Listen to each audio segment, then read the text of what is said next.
Wow. Hello, guys. Oh my god. Let me open this curtain up. I swear, every time I set my camera up to start filming, I forget something. But let's hope this time I actually didn't forget anything.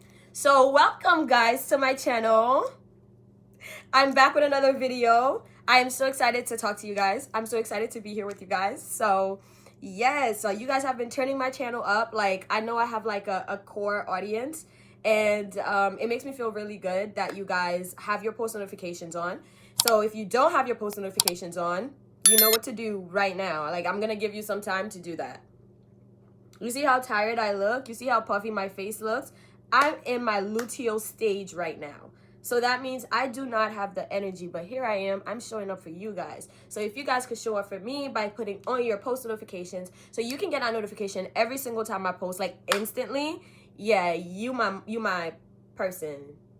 I don't want to put a gender to it because you can be a man or you could be a woman, so whatever. But if you're watching me and you're not subscribing, what are you doing? Do you hate me or something? Because I'm starting to feel like that's what it is. Let's not be a hater. Let's go ahead and click that subscribe button right now, okay? And before I even get into this video, if you skip my intro, you are anti-black and you hate me, okay? So while you're at it, if you have Instagram, your Instagram's been sitting right there. You go on Instagram every time you close your YouTube page and you're not following me on Instagram, you don't like me and you're not obsessed with me. And if that's not the case, then bye. Just like that, yeah, just like that. I'm starting to get rough on y'all because I've been trying to get to 10K for so long now, and I'm stuck. So please, go follow me on Instagram just so that I know that it's real. The link to everything is in my description. You guys should read my description, by the way. I'll be putting some tea in there. I'll be putting some information in my description. So make sure you guys check out my description where I will have my Instagram available, and before you even get to the description, you'll see the subscribe and then the bell notification, so you better click that. Those are free, right? And then if you guys have not already, please, I made this announcement last week, and I want to thank everybody who made a purchase, who got their very own abducted human merch. But I am officially selling merch to those of y'all who don't know.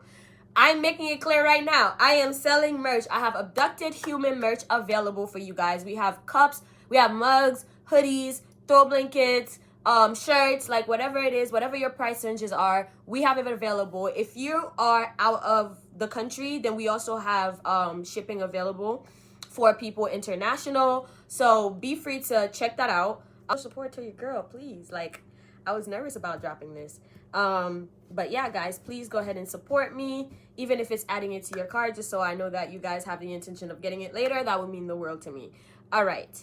Without further ado, let's get into this video.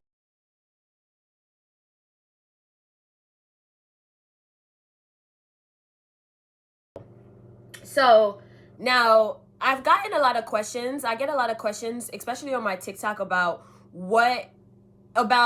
if me telling these spooky stories now is scary for me, if it affects my life, if it affects my dreams, if I get scared, if I can't sleep, how does it really affect me? And honestly speaking, telling the spooky stories don't affect me at all. I don't feel my dreams have always been interesting. I've always been a type of person who's had weird type of dreams, where I'm either having sleep paralysis or I'm leaving my body, or just weird ass dreams, right? I've always had those. So I don't think that ever since I started telling spooky stories that those necessarily increased. I wouldn't also say that I've noticed a difference in my life, in terms of hauntings or things like that. No. And does it scare me? No. Does it affect me sleeping? No. I don't even think about these stories when I shut off my phone and I stop telling them. I truly look at this as entertainment purposes only, because also a lot of the stories that get submitted to me, I read them and I pick out the stories that I think are the best stories to tell, right? The ones that are the most intriguing. I get a lot of stories that just are okay, no, this won't do anything. But I have to pick the spookiest ones, the creepiest ones, and all of that stuff. And yeah, no, after I tell them, shut off my phone, my device, whatever, post it, I don't tend to think about it again. So no, they don't affect me, they don't scare me. I don't know why, but they don't. As far as I knew, though, growing up, I've always been scared of like the dark and mysterious type of things. Like, I've always been scared because I grew up in a voodoo family and I've seen enough, you know? Um, so I want to give you guys today, I guess like a bit of like a timeline of my life and how I winded up here being the spooky storyteller, because I swear that didn't make sense to me for the longest, but then after, like, you know, looking at my life, it actually does make sense that I'm a spooky storyteller. So all right, let's go back to little baby me growing up in a voodoo family. So if you guys don't know, I was born and raised in Port-au-Prince, Haiti. So I lived out there up until I was 11 when the Haitian earthquake hit and I had to leave Haiti. My parents actually never had the intentions of sending me to the US before the age of 18, just because of who I was as a person. Like, I wasn't as reserved as my sister. Like, I was trouble. And so they didn't want me to be in the US like as a troubled kid, and so they wanted me to be in Haiti, right? So my sister left and moved to the US when she was about 8 years old. So I don't know how much she's experienced or really seen, but I know that she don't fuck with that shit either. But one of the earlier stories that were told to me that I have told on this page that has gone viral were about when my sister was first born, how our neighbor was trying to unalive my sister. So my mother gave birth, and from the moment that my mother came home, and my father wasn't like the type of, he wasn't like your family man, you know what I'm saying? Like, he wasn't the one who was gonna come home to make his wife feel better, to make anybody feel safe. My dad was gonna do whatever the fuck he wanted, regardless of him having a girlfriend and kids at home, whatever. So after my mom gave birth to my sister, she you know, she had to stay home and take care of my sister. At the time, they were renting a spot from this like neighborhood out in Port-au-Prince. And they noticed, my mom started to notice that every single night that she would put my sister down to sleep by this particular window, like, she would just be crying, like crying and crying and crying until the morning, like literally crying nonstop until the morning. And if you have a baby, you know how fragile they are. So like crying all night is just like, it's strange. So again, this was something that just kept happening. And I remember when my mom, I don't remember, but when the story was told to me, when my mom had enough, was this one final night, she put my sister down to sleep. Every time she would move her from that particular window, it seemed like she would calm down. But that was where her bed was located. And so my mom started looking around, and that's when she noticed that there was an animal. It was like basically like a shadow covering, like, you know, that window that my sister was like right next to. So my mom was like, what the hell is that? So it looked like, you know, some animal was sitting right next to my sister's window. So then my mom, you know, knowing, she's like, I mean, I don't really know my mom's history with voodoo, to be very honest with you guys. I don't know much about my mom. She passed away when I was young, and when she was around, she was traveling a lot, and well, she was the breadwinner of our entire family. And so I grew up with like a lot of nannies and house service and butlers and shit like that. Yeah, my mom was that girl.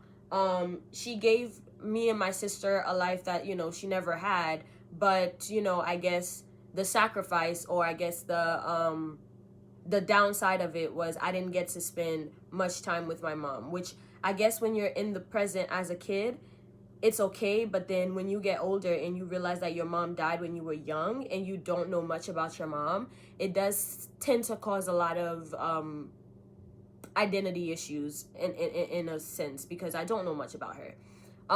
And because I don't have much of a connection with my dad anymore, it's like, now that I'm curious about these things, I don't know who to ask. So anyway, but my mom, you know, she knew about voodoo, blah, blah, blah, this animal sleeping outside of my sister's bedroom. So like automatically she's suspicious. She's like, that's sus. So she calls my dad, and my dad's side of the family, as far as I've always known, have always been more voodoo privy, whatever the word is. So she calls my dad, and my dad is like, an animal is sleeping next to my daughter's window? Hell no. Like, and mind you, my sister's in the back, like screaming her lungs out. And mind you, at this point, my sister looks weak. She looks like she is on her last breath. Like she's not looking physically good. She's looking very physically ill. So my mom is freaking out, asking my dad to come home. There's this animal by her window. She thinks it's like witchcraft involved. She's freaking out. So then my dad's like, all right, I guess I'll stop drinking with the boys and head home. It was like 2 a.m, by the way. So my dad comes home, and pretty much also like the animal started showing up when my mother gave birth. Yeah.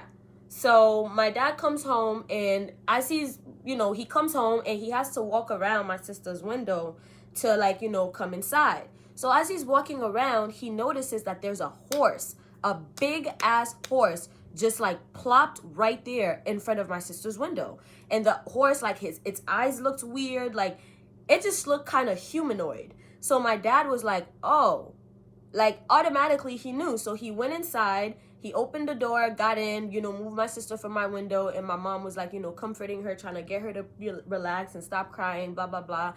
And my dad grabs a machete and then goes outside. And the minute that the horse sees my dad, because my dad comes outside cussing, like he comes out, opens the door, like get the fuck out of here, like whoever you are, you're not welcomed here. You think you're gonna come in here and harm my daughter? You're gonna have to go through me first. I'm gonna end you, blah blah blah. So the horse, gets startled, gets up and starts running. So my dad starts running after the horse. My dad was determined on actually physically hurting the horse in a way where the horse would be hindered, because if you guys know about loups, right, is that loups, like they will come back to their original human form eventually. And so it's like if that animal is seriously injured in that area and can't move, like eventually they're gonna transform back into who the fuck they are and they will be caught, right? So but the horse, however, took off running. So my dad is like running after this horse, and he has this like machete in hand, blah, blah, blah. And then he winds up like throwing the machete, because the horse is like much faster. It's galloping away pretty fast. So my dad throws the machete, and the horse lets out this like very human scream, very human-like scream, like ah. And then the horse is like, limping away, but it didn't stop running. So the machete falls, whatever, it sliced the horse's leg, blah, blah, blah. Horse runs away, boom. My dad comes back inside, and, my sister stops crying. Instantly, my sister stops crying. She had a really bad fever. Fever went down. She seems to be regulated again. Like, my mom's rocking her back to sleep, and she is falling asleep, and everything seems to be cool that night. So around that time, my dad, the person that they were renting from, they had owed them money. So the neighbor used to be like, they were renting from the neighbor. They had owed the neighbor money. So the neighbor was very much like, on it, like, hey, when are you guys gonna pay rent? When are you guys gonna pay rent? When are you guys gonna pay rent? So I guess in that moment, when my dad was watching the horse run away, it seemed like it was going into that neighbor's property. So my dad is like, okay, cool. So he starts getting suspicious about this neighbor. So then the following day, and I mean like morning, like bright early in the morning, 6 a.m, my dad gets up, walks to the neighbor's house, which was like a cute distance from where they were living. Because, in Haiti, land and shit like that, cool. Anyway, so he walks to my neighbor's house, where in the direction that the horse was running into. So he goes over there, knocks on the door, because then he knows like a lugau at that time would just now be recovering, now coming back to themselves. So my dad walks on over to that door, knocked a couple of times, and said, hey, I'm here to pay my rent. So then the neighbor comes outside, and like he kind of like opens the door, and he's like peeking through like this. And my dad is like, nah, like, open the door. My dad pushes the door open, looks down, and notices that the neighbor is limping, and notices that there was a slash on the neighbor's left leg, which would have been the same leg that when he threw the machete the night prior, or that morning earlier, because this happened around like 2-3 a.m, right? So like earlier when that happened, that was the leg that, the machete caught. So is it a coincidence? So my dad is looking down. He already knows. At that point, he knows what it was. He paid him what he owed. And then from there, my dad was like, please do not come back to my house like that. Like, we told you we was going to pay y'all. So there was no reason for you to do that. Like, a fresh born child over some rent? Hell no. So from there, my dad was like, absolutely not. And that same day, The funny thing is, my mom, who was actually the breadwinner of our household, at that point she had already bought land elsewhere, right? However, they were still renting from that neighbor because that house wasn't built on that land yet. Like, they were still, you know, laying down foundations to build the house or whatever the case may be. But at that point, after my dad confronted the neighbor, threw the machete, and then went back and paid the neighbor, they had decided that they were leaving. They were leaving from that property, taking my baby sister, and at that point, they didn't have me yet. I wasn't even pregnant with me yet. My mom wasn't even pregnant with me yet. So they decided to get my sister at the time and head over to Fontamara, which Fontamara is another neighborhood like off of Port-au-Prince. So I think it's in Port-au-Prince actually. So they moved up in Fontamara, and from there, this was like, you know, they had to build said house, right? And so they're building this house from like the ground up, and they're pretty much having to stay there because, like, you know, they know otherwise going, you know, back there it would be horrible. So like they kind of built like this like tent type of thing because they owned the land while they worked on the house during the day. So that's how the family was living. So my sister actually had quite humble beginnings. But from there, after we moved to Fontamara, now this is supposedly like the safer neighborhood. However, in Haiti, voodoo is voodoo. Like, voodoo's gonna voodoo anywhere, right? It's all about like, are you gonna mind your business? Are you gonna let this affect you? Like, whatever the case may be. I was born when my parents already had the Fontamara house. So I came in to that house. So I've experienced quite a couple of things in that house. And where we lived, it was like more so up the hill. And it just seems like the upper you go in the hills, the worse that things get. Like, it just don't. So we moved in the house, and I remember one of the earliest memories that I have of something strange happening was I must have been around 3 or 4 years old. Now, I used to be scared to sleep by myself. Like, as early as I can remember, like, sleeping alone, sleeping in the dark, I was scared. I didn't even know what I was scared of. Like, we were in a family that watched scary movies. Like, my mom didn't play that shit. So I didn't watch scary movies growing up. Nothing. I just didn't like sleeping by myself. Like, I never liked sleeping alone. I always wanted to sleep with my mom or sleep under somebody else to feel safe. Then I remembered, like, I must have been like 4 or 5. Like, I also have really good memory, you guys. So I remember these things. I had to sleep in my room by myself for some reason. And I'm trying to fall asleep. I'm trying to, like, you know, soothe myself to go to sleep. And then suddenly I just started hearing, like, on my roof, like, right above where I'm sleeping. Now, mind you, we don't have neighbors we don't have neighbors directly on top of us. This isn't a building. This is a house. This is a 1-story house. There's nobody up top. Like, it's late. So why am I hearing galloping up there? And I'm hearing galloping, and it's not people walking either. So that's the next thing. It can't even be the neighbors. No, this sounds like specifically like either horses or goats, like something that has hooves. Like, you could, like, just by the sound of the that was like literally directly above me, it deadass sounds like either like a goat. Like, goats are like literally galloping up there. So then I'm just like, I'm in my bed, and I'm literally like, I am freaking the fuck out, and I feel like I can't move because, like, every time I try to move, mind you, in Haiti it's pitch black. So, like, you can't see, you can't, like, oh my God, like, and there was no electricity, so it wasn't like a light you can turn on. No. So I'm literally laying in my bed, hearing the galloping up there. My mom and my dad are safe, sound asleep, and I'm just up like, oh my God. And I know I'm up, which is making it even worse. So then, as I'm laying there, I start to hear freaking chickens and cats meowing, and I'm just like, oh, hell the fuck no, hell the fuck no, hell the fuck no. And it really literally sounds like it's coming right outside of our front door. Like, it sounded like, you know how like chickens have beaks? Now, we did have chickens growing up, but they were in their cages, which was nowhere near my bedroom window or my bedroom door and where I was sleeping. And we had a metal door. So it sounded like the chickens were using their beaks to like peck on the freaking metal door, like trying to like peck their way in. Like, that shit was scary as fuck. And I don't remember how I started falling asleep, but eventually I just did. Like, I just eventually just went to sleep. Woke up the following day. I told my parents about what I heard, and they were like, no, you didn't. Like, you with your wild ass imaginations. Like, no, girl, shut up. You didn't hear shit. And I'm like, okay, I guess I didn't. So this would like pretty much like go on. And then one day I told my dad, I was like, yo, like the goats, like, where are they coming from? Because I'm hearing them now. Like they're making noises. I'm hearing people at night, like shit like that. So then one day my dad was like, all right, okay, I guess. So then my grandmother finally comes over to the house, and at that point my grandmother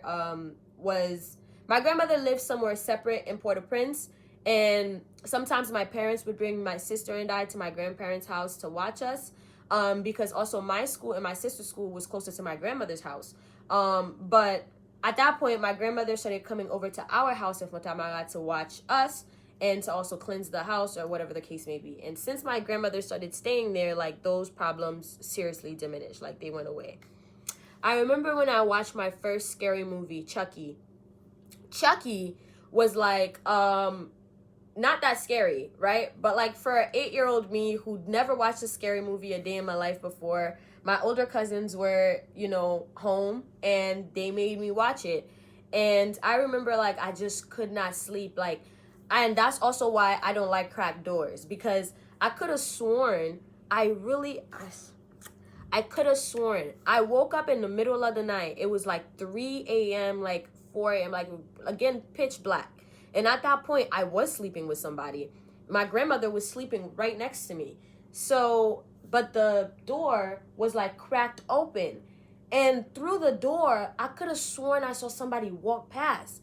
And when I saw that person walk past, I hit my head underneath like my grandmother, because I'm like scared. Like, at this point, I am suffocating myself under my grandmother. Like, I am so scared because and mind you, it's pitch black, but somehow I can still see like a shadow like walk past the freaking door. I am horrified, okay? But I'm like there, and I'm like, no, maybe it's my brain playing tricks on me. Just look one more time. One thing about having OCD, it's not for the fucking weak, okay? Because like the intrusive thoughts are just gonna convince you to look. So my thoughts, like, as I'm like there trying to get comfort underneath my sleeping grandmother, it's like telling me, like, look again, like, it's probably there. Look, it's there. It's getting closer to you. It's getting closer to you. So I'm like psyching myself out, and I'm like, okay, fuck it, I just gotta look. So I look, and I'm not seeing anything. Again, it's like pitch black. So I'm like trying to adjust my vision, trying to see if I see anything, and I'm not seeing anything.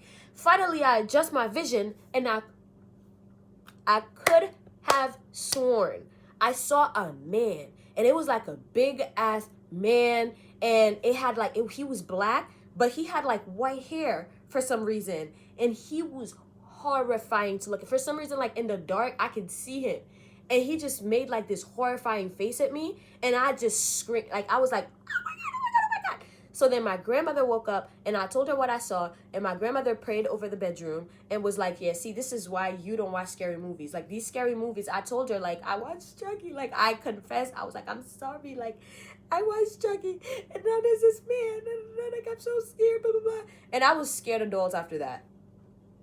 I was so scared of dolls after that. Like, I was so scared of dolls after that. And after that, my grandmother was like, this is why we tell y'all not to watch scary movies. Like, to people who love scary movies, like, who are scary movie fanatics, like, you guys are low-key manifesting that energy into your life. Like, it's really not hard to manifest, like, a certain type of energy into your life. I don't know if you guys believe, like, truly believe, because, again, wow, I guess me telling this story and making me realize that I have a lot more stories to tell you guys. Like, when I went to go watch The Little Mermaid when it came out, like the live action movie with Halle Bailey, yes, Halle Bailey, yes, her, our Black Little Mermaid. I remember at the time, like, a lot of people were given like warnings about the movie, like, hey, if you're gonna go watch this movie, make sure you're divinely protected, because there's, you know, sirens and shit like that. You know, it's demonic. It's tied to blah blah blah. You know, Christians think everything is demonic. But, you know, for safety precautions, you know, I put on some, you know, holy water and stuff like that on me, you know, and I prayed before I went in. When I went in, I realized,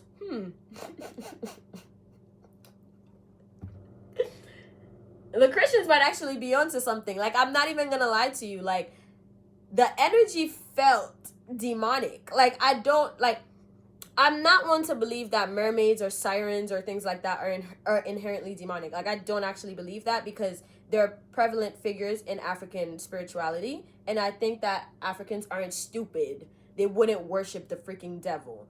They're actually pretty wise, and when it comes to spirituality, like, they started with the Africans. So I doubt that, you know, our ancestors were out here worshiping and praying to the devils that were underwater. So I don't think that sirens or mermaids are necessarily tied to the devil. However, something about that movie theater, walking in there, first of all, the first thing I see, and if I'm lying, I'm flying.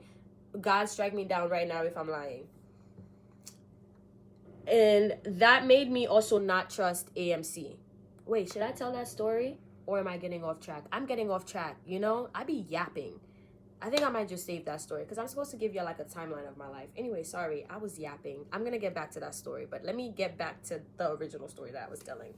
So my grandmother cleanses the house, whatever the case may be. And then from there, I was able to, you know, sleep back, and I hadn't been able to see that figure or anything like that. And things were cool again, right? Good beans. Like, everything was good. The next spooky things that I started, the next, like, I guess, little things of spooky things that I started to experience was my first time ever going to Laku Kaijab. Now, I know a lot of you guys came from TikTok and followed me here to hear about Laku Kaijab, and I know a lot of y'all follow me right here on YouTube and don't know about Laku Kaijab. So let me put y'all on about Laku Kaijab. Laku Kaijab is a land. Laku Kaijab is a land that my family owns out in Saint-Roch. And it translates to the house/yard of demons. Laku is yard, Kai is house, Jab is demon or devil. The house/yard of devils or demons. So it's so interesting that my family owned that piece of land. And I've always wondered, like, you know, where did they get the land from, their names from, blah, blah, blah. But apparently the house, like, it's been, like, in our generations, right? It's been passed down even from my grandmother, great-grandmother. So they don't actually know where the name comes from. However, they know that the land belongs to a Jab, which would be a spirit or a demon, if you want to call it that. But, you know, I think, like, we tend to call anything mystical demons, or, you know, things like that. It's not that they're actually demons. Like, it's not like they're actually Jabs. Like, Jab would mean like the devil, right? They're not Jabs, like, actually, like, Jabs. Like, they're just spirits that are horrifying, that that actually own that piece of land. So now we are moving on from my childhood in Fontamara to now me going to Laku Kaijab. One day, my grandfather, which is actually fucking amazing. My grandfather used to walk all the way down from Saint-Roch down to Fontamara to deliver fresh produce to us. They used to deliver, oh my God, apricots. I could literally cry thinking about my beautiful home. Haiti, chérie, I missed you. I miss my home so bad. And I miss my grandfather. Like, he was a Gialis, okay? He has, like, all these bitches, like, even till this day, like, even with all the insecurities going on in Port-au-Prince, like, my grandfather refuses to leave Port-au-Prince because, like, he got hoes, like, he got real hoes in Port-au-Prince, okay? But he would leave Saint-Roch once a week, every Saturdays, or is it Friday? No, it was Saturdays. Every Saturday morning, he would wake up at, like, freaking 4 in the morning. Oh my God, like, this melts my heart. It makes me miss my grandfather so much. He would wake up, like, every day at, like, 4 in the morning and then, like, pack a heavy ass bag. Like, no, we didn't have, like, the laundry carts in Haiti where you're, like, you know, wheeling these things. Like, no, my grandfather, like, actually carried them in, like, this, like, if I could find a picture of, like, these knitted plastic bags, like, that's what he used to carry, like, all these produce, like, down to the city. And he would walk. The walk from Saint-Roch to Fontamara was 6 hours. I kid you not. It was 6 hours. And he wasn't just bringing produce for us. He was bringing produce for, like, all his other kids. And he was bringing, like, these... I just want to cry. Because, like, That's love. Like, my grandfather loved us, you know? And they didn't even see that as struggle. You know what I mean? Like, it was my grandfather's pleasure to bring these produce down and walk an insane amount of time as an old man to please his grandkids and his children. Like, my grandfather is absolutely amazing. And I'm sorry, I didn't mean to cry in this video. It's just thinking about these things is so hard. And why I feel like I'm in such a rush to go back home, because, like, I've heard my grandfather say to me, like, his dream is to see me before he dies. And that's my dream too. I have to make that happen somehow. And there's so much going on. There's so much insecurities going on in Haiti right now.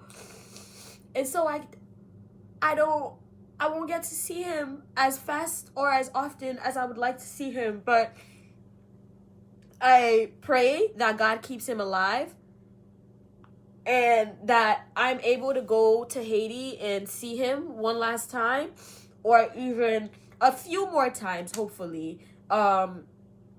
Because I will never forget Tio. Like, I will never forget my granddad. Like, he treated me with so much kindness. That was the first man to ever apologize to me after he was mean to me. And that's when I understood that people were remorseful. I understood remorse for my granddad. I miss him. And I guess I'm just emotional at the thought of possibly never seeing him again. I'll be back. Take a brief little intermission, because being a crybaby is not for the weak, okay? Being emotional is not for the weak. So you just cry all the time. If you guys not used to it, I'm probably gonna cry on here at least once a month. But anyway, yes, so now in Laku Kaijab is where I would say I experienced like most of like the creepy things, right? Because also, like, majority of my family up there like practice voodoo like openly. So it was just like, wow, this is like another world. And at that point, like, the older I got, like, we started having electricity like 24/7 in Fontamara. So like we had electricity all day. So at the time that so my grandfather came to Port-au-Prince, he bought like a lot of produce, right? And he made a joke. He was like, oh, you like to walk everywhere. Like, I've always wanted to like go back home with my granddad. So then this one time, my grandparents actually agreed. They were like, yeah, you can leave with your grandfather. Like, every other time they would say no, but that day my mom and my dad were like, you want to go walk with your granddad? You can go walk with your granddad. Like, okay, cool, girl. You go have fun. Just so you know, it's a walk. And I was like, that's nothing. Like, as a kid, like, I always felt invincible. Like, I always felt like there was nothing I couldn't do. Like, I always felt like there was no walk too long. Like, they told me, like, this is gonna take 4 to 6 hours. And I said, and I'm gonna do it. So then I left with my grandfather, and I loved my granddad again. So, like, this was fun for me. We started walking, and my grandfather's like, you know, I'm an old man. I can't really carry you, so you're really gonna have to carry your weight. And I'm like, yeah, like, I got this. Like, I'm like 8 at that point, right? So, like, we walking through all these neighborhoods, and I remember I left with my granddad around, like, maybe 8 a.m. And, like, at that point, it's, like, 10 a.m., and we're still walking. And I'm like, oh, wow, okay, this is a walk. So, like, we're still walking. And mind you, like, this is under, like, the hot Haiti sun. So, like, how did I do this? Like, so, walking. 12 p.m. passes. At that point, like, it'd been 4 hours of us walking. And he's like, we're almost there, but we're not quite there yet. But at that point, I know I'm getting closer to my grandfather's neighborhood because, like, people are recognizing him. He's saying hi to people. And my grandfather, I've never felt so loved and adored in my life because my grandfather was literally telling everybody that I was his daughter. Like, not even his granddaughter. Like, he was literally going all around the neighborhood. Like, we can't even get to freaking St. Walk because, like, he has to stop and tell the whole world that I'm his daughter. So, just a little brief memory that I remember that I wanted to put in there. And then finally at 2 p.m. we reached Laku Kaijab. We reach there, my aunt, you know, greets us, like, and at that point, I was exhausted. I was through with the walking, like, that's all I had. And then I remember, you know, they got me cleaned up, they ate, and then they gave me the talk about, you know, whatever you hear at night, mind your business. Like, there's a lot of weird stuff going around. You might not want to wander too far, you know. Don't, you know, pick up random animals that you see on the road. You know, little survival tips, which was actually making me anxious because there were a lot of survival tips. Like, what the fuck? And then also on top of that, like, this house was like kind of different than what I used to. Like, we had running water in our house in Port-au-Prince. In this house, like, we had to like fetch water. So we had to like walk down like this hill and like get buckets of water. And like, oh my God, I lived a life. Looking back, I'm like, I would never die. Oh my God, like, oh my God, how did I do this? And I was like 8, like I said. So I was like 8 years old carrying like buckets filled with water, or like gallons, like whatever anybody could carry. Like, we're going down to this well, we're getting the water, put it on your head, and we're walking uphill. Like, that was the next thing. Like, this wasn't like a downhill bike hill. It's like walking uphill. Anyway, I think people who live in the Caribbean are absolutely amazing, and they don't even realize how much work that they do until you physically get out of it and you're like, wow, that's a lot of work. But then which one would you rather, a 9 to 5 or that? Because honestly, I'd rather that. So we had to like walk down this freaking hill and then walk back up with like jugs filled with water, and we had to do that before the sun went down. So like, we're out here, we're doing it, blah blah blah, and then like it starts getting late. Now it starts getting dark and we're still fetching water back and forth. We still got a shower. And I'm like, oh my God. As we're heading up, we're hearing whispers in the woods, right? We're hearing like animals. And we're hearing like shuffling, like leaves shuffling. We're hearing footsteps behind us. And my cousin is telling me, like, whatever you do, do not turn around and look at nothing. If you hear somebody call your name, do not answer, do not do nothing, mind your business. And I literally, it's like she knew, because as she's telling me this, somebody says, Nayla, like somebody just screams my name. And I'm like, and the way it's done in such urgency, like, it's almost like it would be human nature to just, you know, turn around, like, who's calling me? Like, but no, like, and oh my God, I just felt so targeted in that moment. I felt so targeted. I was like, take me home and take me home now. We get home. And then once we get there, there were like chickens outside. And mind you, chickens are asleep at that time. Chickens are outside. We're hearing birds chirping. And again, it's the wrong time for these things to be happening. And so now it's time for us to just like, you know, get to bed. Like, the doors are locked and stuff. Like, you're hearing things scratching on the windows. You're hearing motherfuckers calling your name. I'm hearing my grandfather outside having a conversation. I heard somebody come real close to the window. Like, imagine you're laying there in absolute horror, might I add. So I'm laying there, like, blanket over me. Mind you, it's hot, but I don't give a fuck. Blanket over me, like, in absolute horror. And then the window right next to me, I hear slow, elaborate footsteps, like,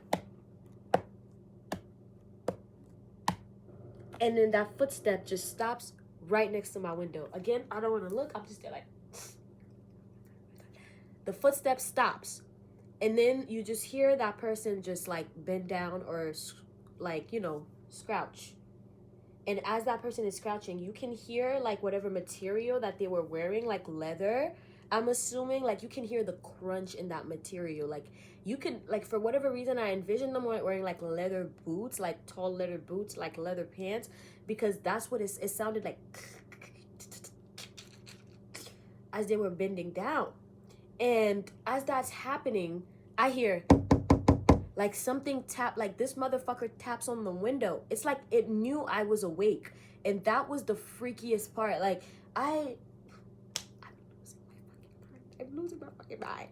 And I hear tapping on the window, and then I'm hearing my grandfather outside having a conversation, talking about, yeah, I'm so proud, like, my daughter is here. Like, it sounded like, you know, him showing me off earlier, like, my daughter's here, blah, blah, blah. And then I hear him call me, like, he's like, Rebecca, come outside, come outside, come outside. But the weird thing is that my grandfather called me Nayla, not Rebecca. So it was just like, that was a little strange. But shit, like, is it my granddad? So then, like, in my head, I start, like, rationalizing, like, oh, okay, maybe that would make sense to the person that I hear, you know, walking next to the window and tapping on the window. Maybe it's my grandfather outside trying to get my attention. So from there, I'm, like, you know, starting to, like, low-key trying to make myself feel better. So then I get up to go, and my cousin doesn't say a single word, literally just grabs me and just pushes me back down. And then just, that was that. The following day, we woke up. Everybody woke up like, that was your night. And I told them, like, I had a terrible night, you know? And I asked my grandfather what he was doing outside that late talking. My grandfather said, I wasn't even near this house last night.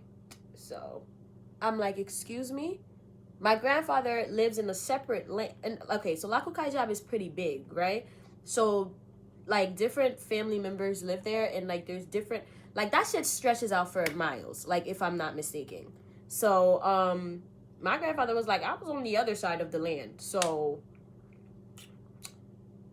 yeah, that wasn't me. Sorry. I was like, oh, okay.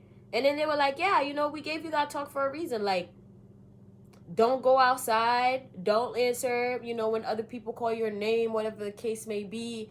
And yeah, you know, gotta wanna be on your P's and Q's out here. I remember, like, the nature was absolutely beautiful in St. Walk. Like, they had beautiful waterfalls. Like, it's just beautiful. Like, I can't wait to go back. But it was definitely a haunted paradise, like, I will say. Like, it was definitely, you were living with spirits, and they made it very clear. And I believe that now those spirits actually fed off of fear, because that's what they do. Like, they just basically horrified people, like, scared the fuck out of people. And I have, like, a few more stories. Like, I'll talk to my grandfather, and now that I speak to my dad again, I'll speak to my dad to get more stories and get more details about Laku Kaijab. So if you guys are interested in that, my YouTube crowd, like, I will definitely be making a series out of Laku Kaijab. I'm actually serious about that now. But yes, like, there's a lot going on in that piece of land that's just like, okay, like, the demons have revealed themselves to a particular somebody. So if you guys want to know what that's like, you guys are just going to have to stick around to my channel, because that's just going to be another series that I'm starting up on this YouTube page. But anyway, come to find out, the reason why my parents allowed me to go up to Laku Kaijab with my grandfather that particular day, the reason why they said yes, finally, was because I asked during like a holiday weekend where they were doing, like, a ceremony for their laws, I believe. It wasn't the dead. It was their laws or something. It wasn't like that. It wasn't like the dead. It was literally like a voodoo ceremony that they were having. But it seems like the whole entire neighborhood gets involved. Like, you know, everybody comes. Like, all the mambos and mambas and ngangas and voodoo priests and priestesses are there. So apparently that's why they let me go up there. So the following day when I wake up, it's just basically like a lot of preparations going on. Like, they're preparing for a party, and I remember they had to unalive this poor pig. Like, I still remember the screams. And they had to unalive this goat. They had to milk it and then unalived it. No, they milked a cow, and I had to witness that too. That was disgusting. That was so disgusting. And the cow was screaming bloody murder. Like, oh my God, like, that shit hurts. Anyway, so they did a lot of, like, preparations, and it was like this huge feast. Everybody was cooking. All the women were cooking, like, and they're cooking, like, large amounts of food. Like, they done killed, like, 4 goats. Like, they have griot for days, okay? They have chicken for days, okay? Like, they're preparing shit, and I'm just, like, walking around. And again, because I was, like, a Port-au-Prince kid, and my family was, like, you know, upper echelon, whatever the word is, like, fancy. They actually didn't expect me to get in the field and help them cook. Thank God. Like, my little 8-year-old self, like, hell no, I'm not helping you motherfuckers do this. Like, what? So they actually just allowed me to, like, run around and taste test food all day. So it was like a sunny day. It was like one of the best days of my life. Like, it was truly amazing. And then later that day, the following day, which would have been that Sunday, was it that Sunday? I think it was that Sunday. My family came down, so my mom, my sister joined us, and then later that Sunday was the actual party. And yeah, that was like my first time actually seeing people like catch lois, which if you don't know what that means, that's like watching people get possessed. So like I watched one of my uncles, like spirit came on over him, and so it really looked like it smacked him in the head, because it was like this backward motion, and he just started backing up like he couldn't like contain himself, and then he just fell to the ground. And then the moment that happened, then my aunt, like same shit happened to her, like something caught her, and she's just like, you know, shaking all around, like she's screaming, ah, ah, ah. And then like she's like crawling onto the floor, like, you know, in like a really sexy way, like doing like a lot of like tongue tricks, like eating food like with their hands and stuff like that. And we were all instructed, like during the ceremony, like all the kids had to stay inside the house, like don't fucking come outside. But me, you know, I did what I want, so I pretty much just like, it was like curtains that were separating us, so me, like, I'm looking outside the curtain and I'm seeing all of this. I'm like, I know you fucking lying. I know that's not my auntie on the floor grinding. Are you kidding me? I mean, like, shorty was on that floor, like, yeah, whoa, like, oh my god, what is going on here? That was a sight for sore eyes. I'm like, oh, they're catching the lois. Then as this is going on, I'm like, I'm stepping outside, because I'm just like, I'm trying to see what they talking about. I'm scared, but I'm intrigued.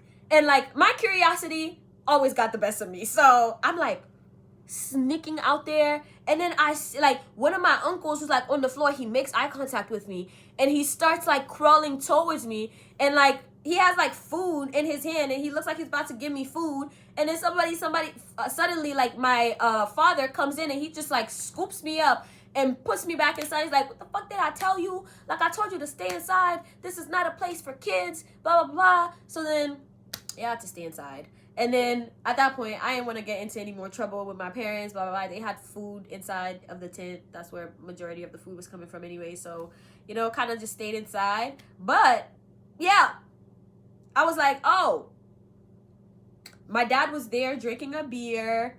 My mom was right there. And I remember, like, looking at them, like, at the time, like, again, I'm a kid, so I don't know any better. To me, this is demonic, okay? Like, I went to a Catholic school, guys. Like, that's one part that I forgot to mention. I went to Saint Francois d'Assise. I went to a Catholic school.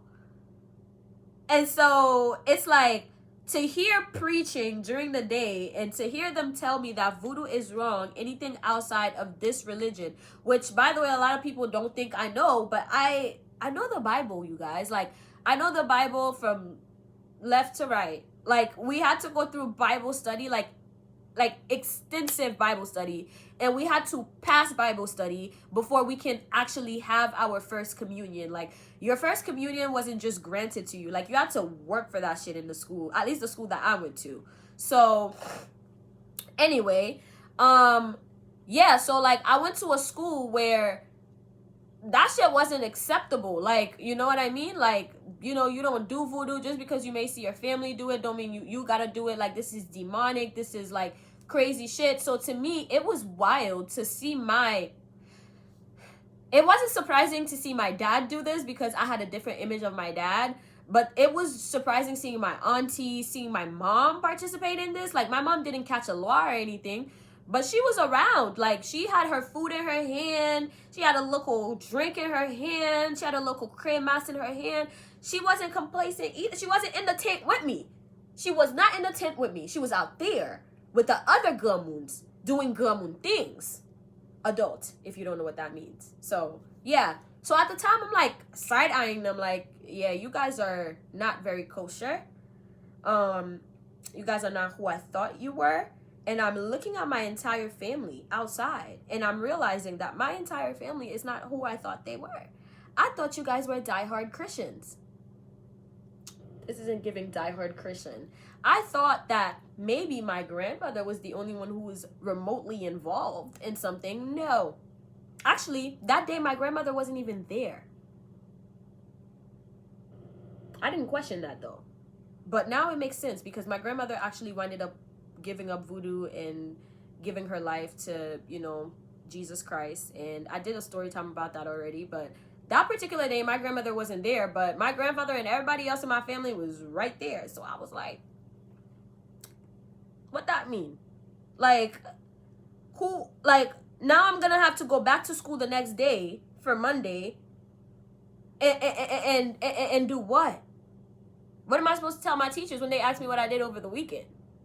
Like, I felt like the biggest hypocrite of my life. Like, and I was looking at my parents sideways. Like, I was looking at them like they were devil worshippers. Like, I can't believe you guys brought me all the way out here for that. Like, the whole day I was so excited. I was running around thinking it was going to be like a party, an inclusive party for all. But no, it was just a freaking ceremony for y'all to worship the devil. Over it. And that was my introduction to who my family actually was. And so from there, the rose-colored glasses just kind of came down. And then from there, I started to learn a little bit more about, you know, my grandmother's past before she gave it all up and, you know, gave her life to Jesus Christ. And I just started to put pieces together and understand why certain things happened around me and why we have so many stories within the family.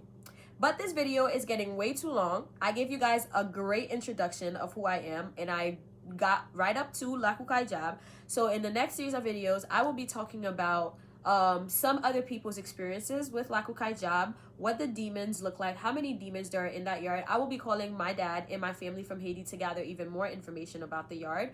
So I will be getting back to you guys, and I will put all that information. I'll be saying all this information. And then after I talk about Laku Kaijab, we're going to talk a little bit more about my experiences with spooky things growing up in Haiti and my childhood in Haiti as well. And leading up to the earthquake and, you know, what I experienced, because the voodoo don't stop even during a global, even during a freaking pandemic or a crisis. Why did I say pandemic? A freaking crisis, right? It didn't stop because families were forced to sleep outside because they were afraid that houses would collapse, you know, while like an earthquake would like hit again in the middle of the night and houses would collapse while they were sleeping. So a lot of family agreed that it would be safer to sleep outside. The Lugaus disagreed because the Lugaus was stealing kids snatching kids right from their parents' arms. So that will be another story time for another day. But today, thank you guys for watching. Thank you guys for tuning in to my YouTube channel. I am trying to post twice a week, so you guys please make sure you tune in twice a week. Make sure you turn on your post notification for you know, notifications. And this is my first series, so you know, if you guys can please share this video, please share this video. Please get me out of 20K, because the last time I said that video's at 29,000 views. So it's getting out of 29. It's getting out of the 20,000 view jail. So please share. Please leave a comment. Leave a comment. If you made it this far in this video, leave a comment so I can know that you are OG. If you bought merch, leave a comment letting me know that you bought your merch. If you have not bought your merch already, like, what are you doing? Do you not like me? Please buy your merch. The link is in my description down below, please. And it's also pinned in the comments. So please make sure you buy merch. Make sure, if you can't buy merch, I want you to feel guilty enough to follow me on Instagram just so that I know that it's real. Duh, please get me to 10K. I'm almost there.